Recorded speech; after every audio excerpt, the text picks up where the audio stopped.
이사야 44장 21절에서 45장 8절까지 본문의 말씀은 구속자이신 여호와 하나님께서 이스라엘 백성들을 바벨론에서 다시 고국으로 돌아오도록 하시는 하나님의 계획을 말씀하십니다. 21절 말씀, 야곱아 이스라엘아 이 일을 기억하라. 너는 내 종이니라. 내가 너를 지었으니 너는 내 종이니라.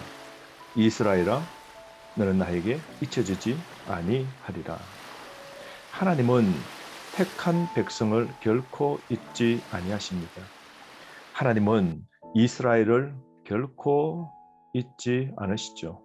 오늘도 저와 여러분 하나님이 택하셨고 백성 삼아 주셨기에 자녀인 우리를 절대로 잊지 아니하시고 하나님은 구속의 계획을 세우시고 나의 구원을 완성시키는 아버지 하나님이십니다.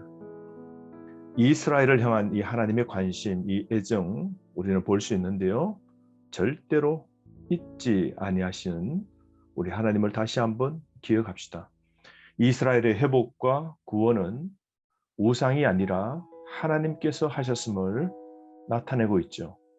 이스라엘은 하나님의 종으로 또한 하나님의 소유임을 알 수 있습니다. 22절 말씀, 내가 내 허물을 빽빽한 구름같이 내 죄를 안개같이 없이 하였으니 너는 내게로 돌아오라. 내가 너희를 구속하였음이니라. 우리 하나님께서는 백성의 죄를 용서해 주시고 또 구속의 은총을 베풀어 주시죠. 우리가 해야 될 일은 무엇일까요? 내게로 돌아오라 하신 말씀처럼 단지 돌아서는 겁니다. 하나님께 회개하고 죄로부터 돌아서는 것이죠. 오늘 우리에게 꼭 필요한 것은 바로 회개입니다. 죄악과 허물을 지워주시는 하나님의 은총. 이것 때문에 오늘도 우리가 살아가는 것 아니겠습니까? 우리의 허물을 구름처럼 죄를 안개처럼 하나님께서 제하여 주시는 겁니다. 지워주시는 이 하나님의 사죄의 은총에 다시 한번 감사를 드립시다. 그러므로 영광을 받으실 우리 하나님 찬양합니다. 23절 여호와께서 이 일을 행하셨으니 하늘아 노래할지어다. 땅의 깊은 곳들아 높이 부를지어다. 산들아 숲과 그 가운데 모든 나무들아 소리내어 노래할지어다. 여호와께서 야곱을 구속하셨으니 이스라엘 중에 자기의 영광을 나타내실 것임이로다. 하나님의 구원의 은총을 이스라엘과 온 자연이 찬양해야 되죠. 찬양의 이유가 무엇입니까? 하나님의 구속과 회복입니다. 하나님께서 이스라엘 야곱을 구속하셨죠. 그러므로 여러분 구속해 주신 우리 하나님을 향하여 항상 우리가 기뻐하고 찬양하고 범사에 감사해야 되는 것이죠. 24절부터 28절은 그러므로 찬송 받으실 이유가 있습니다. 24절에 여호와 하나님 자신을 소개하시는데요. 천지를 지으신 분으로 소개하십니다. 모태에서 너를 지은 나 여호와라고 그러죠. 우리 하나님은 나에게 생명을 주시고 나를 양육하셨습니다.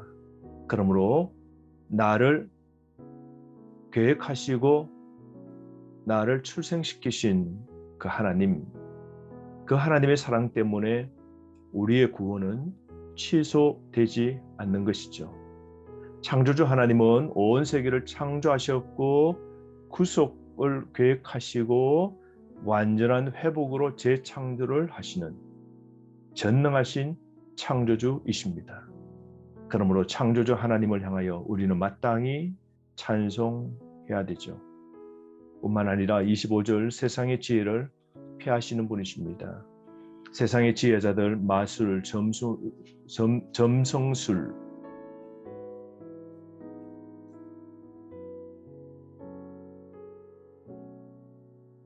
세상의 지혜자들 즉 마술하는 사람, 점성술을 하는 사람들의 이 거짓말들 이들은 마지막 하나님의 심판이죠.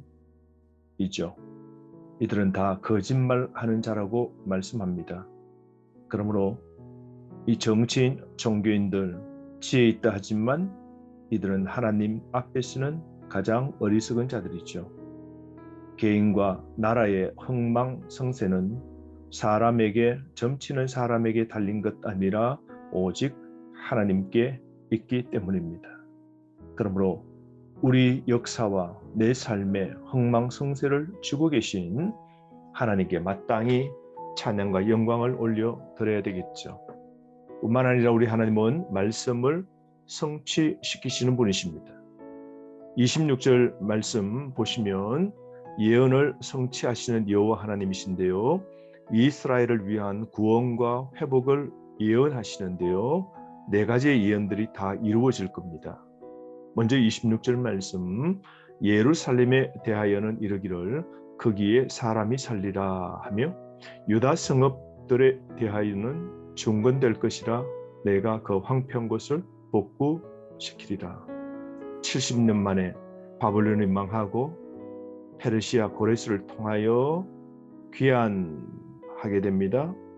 돌아와서 예루살렘을 중건하게 되고 황폐된 것이 다시 복구가 될 것임을 말씀합니다. 여러분, 어쩌면 오늘 또 우리 내면의 황폐함, 그것은 다시 말씀의 기초를 세우고 참된 회복, 부흥을 이루어야 되지 않겠습니까? 오늘 무너진 내 삶, 내 신앙의 어떤 한 부분 다시 중건하고 복구시키실 분, 그 일을 완성하시는 분 여호와 하나님이십니다. 뿐만 아니라 27절 말씀에 기쁨에 대하여는 이르기를 말하라 내가 내 강물들을 마르게 하리라. 마치 출애굽할 때의 홍해의 바다가 말라진 것처럼 유브라테스 강을 건널 때 하나님께서 홍해가 갈라진 것처럼 귀환에 방해되는 모든 것을 하나님이 제거해 주실 것임을 말씀하고 있죠. 그러므로 여러분, 하나님의 계획과 뜻은 무엇으로도 막을 수 없는 것이죠. 홍해의 물도 유프라테스의 강물도 이스라엘 백성들의 구원을 위해서 결코 가로막을 수 없는 겁니다. 28절 말씀, 하나님께서는 고레스라는 사람을 세워서 하나님의 뜻을 기쁘게 다 이루실 것임을 예언하시는데요.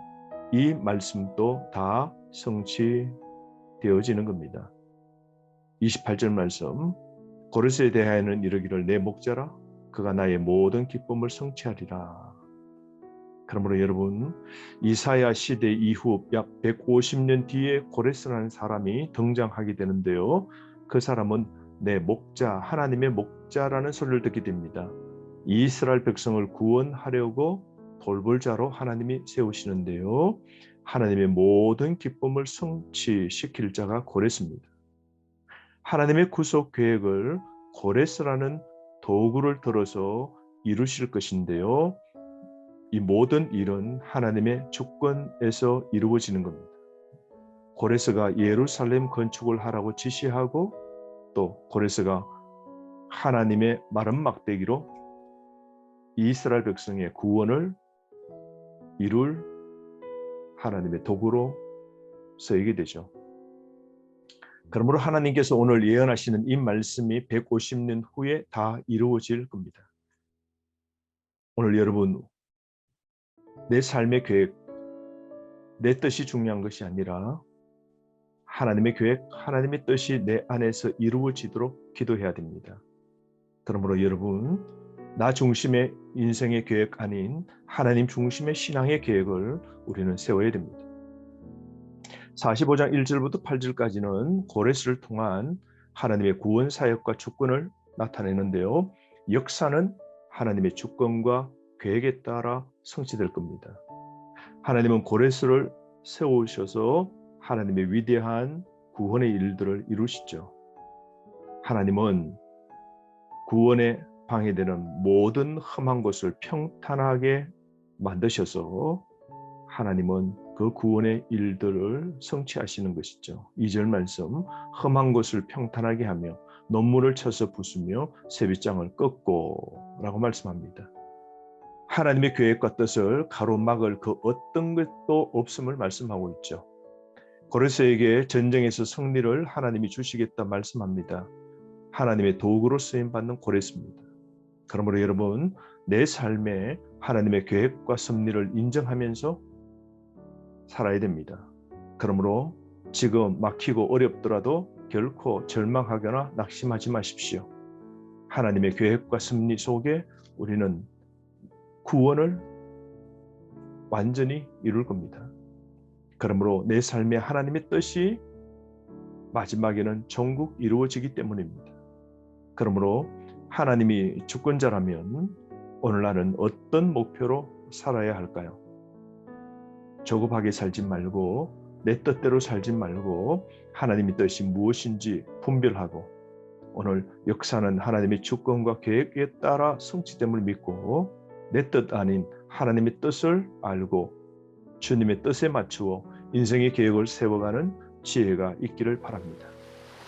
우리 하나님은 정말 왕 중의 왕이시고 세상의 모든 것을 주관하시는 하나님이십니다. 그러므로 이 사실을 믿어 의심치 말아야 됩니다. 우리는 하나님께 대하여 찬양해야 되죠. 45장 8절 말씀, 하늘이여 위로부터 공의를 뿌리며 구름이여 의를 부을지어다.